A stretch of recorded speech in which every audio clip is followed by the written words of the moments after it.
Affairs में प्रशांत धवन। पाकिस्तान को UN security council में परमानेंट सीट ऑफर करी गई थी, मगर पाकिस्तान ने ये ऑफर रिजेक्ट कर दिया। ये रिसेंटली क्लेम किया है पाकिस्तान के मीडिया ने। यहाँ पर आप देख पाओगे, अगेन देखो, रिसेंटली पाकिस्तान के मीडिया ने और इनकी गवर्नमेंट ने पहली बात तो ये क्लेम किया कि पाकिस्तान ने अकेले इंडिया की जो बिड थी यूएन सिक्योरिटी काउंसिल में परमानेंट सीट के लिए, इसको ब्लॉक कर दिया। उसके बाद पाकिस्तान की मीडिया ने ये भी यहाँ पर आप कह लीजिए बोस्ट करना स्टार्ट कर दिया कि पाकिस्तान को ना, जो वेस्टर्न कंट्रीज हैं, जो पश्चिमी देश हैं, यूएस, यूरोप वगैरह, इन्होंने पाकिस्तान को कहा कि हम आपको देते हैं यूएन सिक्योरिटी काउंसिल में एक परमानेंट सीट। एक ऐसा देश जो एफएटीएफ की ग्रे लिस्ट में है, जिसके पूर्व प्राइम मिनिस्टर अभी रिसेंटली कह रहे थे कि पाकिस्तान कोलैप्स कर सकता है। तो इस कंट्री को यहाँ पे इनका मीडिया कह रहा है कि पावरफुल वेस्टर्न कंट्रीज ने ऑफर किया पाकिस्तान को कि आप लोग अपना खुद का एक कैंडिडेचर लॉन्च करो for the permanent seat at the UN security council. हम आपको बैक कर देंगे और हम आपको बनाएंगे यूएन सिक्योरिटी काउंसिल में एक परमानेंट मेंबर। मगर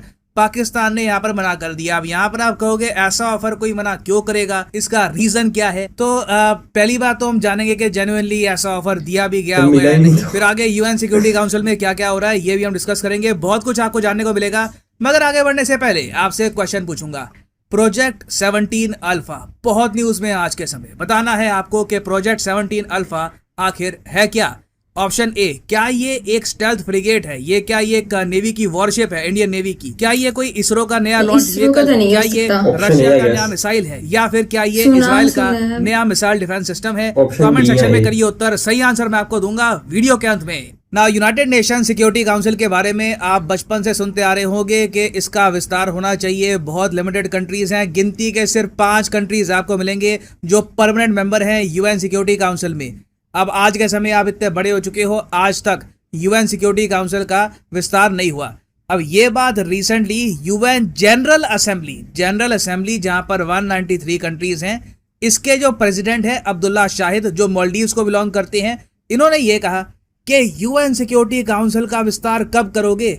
77 साल हो गए यूएन सिक्योरिटी काउंसिल का विस्तार नहीं हुआ। जब last time UN security council का विस्तार हुआ था तब उस वक्त यूएन की जनरल असेंबली में थे 113 कंट्रीज। ये मेंबरशिप बढ़कर अब 193 हो गई। मतलब कि जनरल असेंबली में तो बहुत से नए देश ऐड हुए, मगर सिक्योरिटी काउंसिल आज भी फ्रोजन स्टेट में है, इसमें कोई तरक्की नहीं हुई।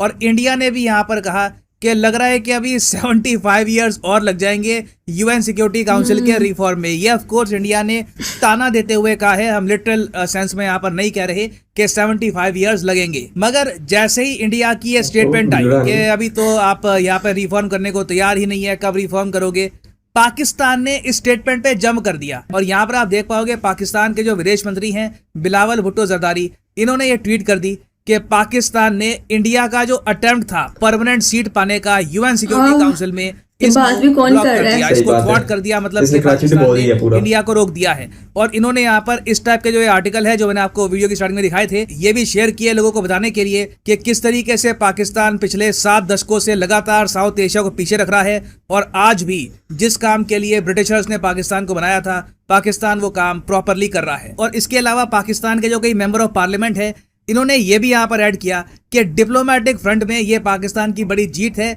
और तो और इनके मीडिया ने फिर इसके आगे एक और क्लेम डालना स्टार्ट कर दिया, जो पाकिस्तान के कई पॉलिटिशियंस ने भी इसको आगे फिर सर्कुलेट किया है, कि एक्चुअली में कहानी ये है कि जो पश्चिमी देश है, यूएस, यूरोपियन यूनियन, इन्होंने पाकिस्तान को ये कहा कि आप ना यूएन सिक्योरिटी काउंसिल का जो विस्तार करना है इसको ब्लॉक मत करो, आप खुद हमारी तरफ आ जाओ, हम आपको यूएन सिक्योरिटी काउंसिल में सीट देंगे। पाकिस्तान को ये ऑफर आई, मगर पाकिस्तान ने रिजेक्ट कर दिया।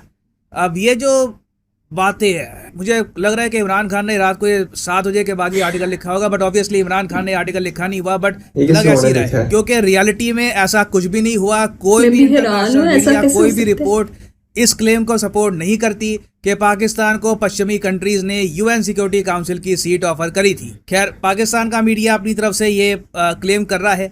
अब यहाँ पर आप कहोगे मगर चलो ठीक है, आपको यूएन सिक्योरिटी काउंसिल की परमानेंट सीट ऑफर करी गई यूएस, यूरोप द्वारा, फिर आपने मना क्यों किया, आप ले लेते ये सीट। तो यहाँ पर पाकिस्तान कहता है कि इन्होंने वफादारी निभाई है यूनाइटिंग फॉर कंसेंसस ग्रुप के साथ, और पाकिस्तान ने सोचा कि अचानक से इस ग्रुप के साथ अगर ये गद्दारी करेंगे और सिक्योरिटी काउंसिल की सीट ले लेंगे तो इससे पाकिस्तान की इमेज खराब होगी। यहाँ पे आप कहोगे ऐसा कौन सा ग्रुप है जिसके खातिर पाकिस्तान ने यूएन सिक्योरिटी काउंसिल की सीट बना कर दी। तो यहाँ पर ये लोग बात कर रहे हैं यूनाइटिंग फॉर कंसेंसस के बारे में। इसको काफी बार द कॉफी क्लब भी कहा जाता है। इसके बारे में मैंने आपको एक प्रीवियस वीडियो में बताया था। ये 9 कंट्रीज का ग्रुप है, Italy, Canada, south Korea, Spain, Turkey, Mexico, Argentina, Pakistan और माल्टा। ये जो 9 देश है, इनका कहना ये है कि यूएन सिक्योरिटी काउंसिल का जो विस्तार है वो ऐसे नहीं करना चाहिए जैसे G4 कंट्रीज कह रही है। जो G4 कंट्रीज है इनके बारे में आपको पता होगा, इंडिया, जापान, ब्राजील और जर्मनी। ये सब कंट्रीज कहती है कि हमको दो आप यूएन सिक्योरिटी काउंसिल में सीट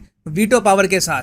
मगर जो कंसेंसस वाली कंट्रीज हैं यहाँ पर, जिसको कॉफी क्लब भी कहा जाता है, ये कहती हैं कि आप ना परमानेंट जो मेंबर्स हैं इनकी लिस्ट मत बढ़ाओ।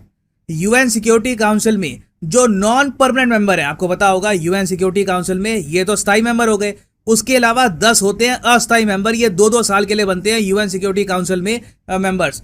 तो कॉफी क्लब कंट्रीज कहती है कि ये जो लिस्ट है ना कंट्रीज की, ये बढ़ा दो। मतलब कि यहाँ पर जो नॉन परमानेंट मेंबर है ना, ये आप 20 कर दो और कंट्रीज को यहाँ पे ऐड कर दो, ताकि बाकी कंट्रीज भी यहाँ पर पार्टिसिपेट कर पाए यूएन सिक्योरिटी काउंसिल में। मगर अब इस सोच में, इस पूरे आइडिया में प्रॉब्लम ये है कि इससे जो बेसिक एक फंडामेंटल प्रॉब्लम है यूएन सिक्योरिटी काउंसिल की, ये सॉल्व नहीं होती। और ये प्रॉब्लम है कि यूएन सिक्योरिटी काउंसिल का जो वीटो है ये बहुत ही लिमिटेड कंट्रीज और रीजन तक सीमित है। अब फॉर एग्जांपल, दुनिया का सबसे बड़ा कॉन्टिनेंट कौन सा है? एशिया। एशिया में कितने वीटो वोट है? सिर्फ 1 वीटो वोट। दुनिया के सबसे बड़े कॉन्टिनेंट में सिर्फ चाइना के पास वीटो है। फिर यूरोप में आप अगर देखो, जरूरत से ज्यादा वीटो आपको मिल जाएगा। फ्रांस आपको मिलेगा यूरोप में, यूनाइटेड किंगडम आपको मिलेगा यूरोप में, रशिया आधा यूरोप में आता है, आधा एशिया में आता है। मगर आप प्रेडोमिनेटली कह सकते हैं कि रशिया की जो पहचान है दूर से, it is more of a European country. तो इसको भी आप यूरोप में ही गिन लो, रशिया को। और उस सब के अलावा आप यूएसए को और ऐड कर दो, तो बेसिकली वेस्टर्न कंट्रीज के पास बहुत ज्यादा पावर आ जाती है वीटो को लेकर। साउथ अमेरिका, अफ्रीका और इवन एशिया के जो बाकी रीजन है वहां पर वीटो की पावर है नहीं। तो यूएन सिक्योरिटी काउंसिल में प्रॉपर तरीके से डेमोक्रेसी हम नहीं कह सकते आ चुकी है। हर रीजन को रिप्रेजेंटेशन यहाँ पर नहीं मिल रही। और अगर नॉन परमानेंट मेंबर्स की लिस्ट आप अगर कहते हो बढ़ा देते हैं, चलो 20-30 कर देते हैं, it will have no impact. इनके पास वीटो पावर नहीं होगी, 2 साल के लिए आएंगे चले जाएंगे, कोई पॉलिसी कंटिन्यू यहाँ पर होगी नहीं। तो this is a terrible idea. और मैं कहूंगा इन 9 कंट्रीज की वजह से ही आज के समय यूएन सिक्योरिटी काउंसिल में जो रिफॉर्म्स आने चाहिए वो नहीं आ रहे। तो क्या कुछ कंट्रीज यूएन सिक्योरिटी काउंसिल में जो रिफॉर्म्स हैं उनको ब्लॉक कर रही है? हाँ, ये बात बिल्कुल ठीक है। उनमें से एक कंट्री क्या पाकिस्तान है, ये बात भी ठीक है। मगर इसको घुमा फिरा के ये कह देना कि पाकिस्तान ने इंडिया की सीट को ब्लॉक कर दिया यूएन सिक्योरिटी काउंसिल में, ये एक प्रॉपर इसकी असेसमेंट नहीं होगी। उसके अलावा ये बात बिल्कुल झूठ है कि पाकिस्तान को ऑफर करी गई थी यूएन सिक्योरिटी काउंसिल में एक परमानेंट सीट। इसके बारे में कोई कहीं पर एविडेंस नहीं है। It is simply a story that has been cooked up for the Pakistani public. तो ऐसी इंफॉर्मेशन ऑनलाइन आपको खूब मिलेगी। Be aware, understand what is actually happening. Main reason ये होती है, जब इलेक्शन सर पर होते हैं तो सरकार इस तरह की चीजें यूज करती है ताकि उनको वोट मिले या उनकी पावर को लोग मानने की वाह ये मजा चिखा रही है। और इंडिया हमारे पास एक बहुत ही बड़ी एक वो चीज होती है कि बस इंडिया को नीचा दिखाना है तो वोट उसकी तरफ। तो ये चीजें, और वो भी यार देखें, वीटो की पावर मिल जाए वो बहुत बड़ी बात है। इतने बड़े मुल्क पड़े हैं यहाँ पे, इंडिया पड़ा है और ब्राज़ील है, जर्मनी है, मैं कहता हूँ कि साउथ अफ्रीका है, टर्की है। तो इतने मुल्कों में सिर्फ पाकिस्तान को ही ऑफर करनी थी। ये अगर इंडिया भी बन जाता है, मैं कहता हूँ ये तो भाई हमारे एशिया के लिए अच्छा होता है।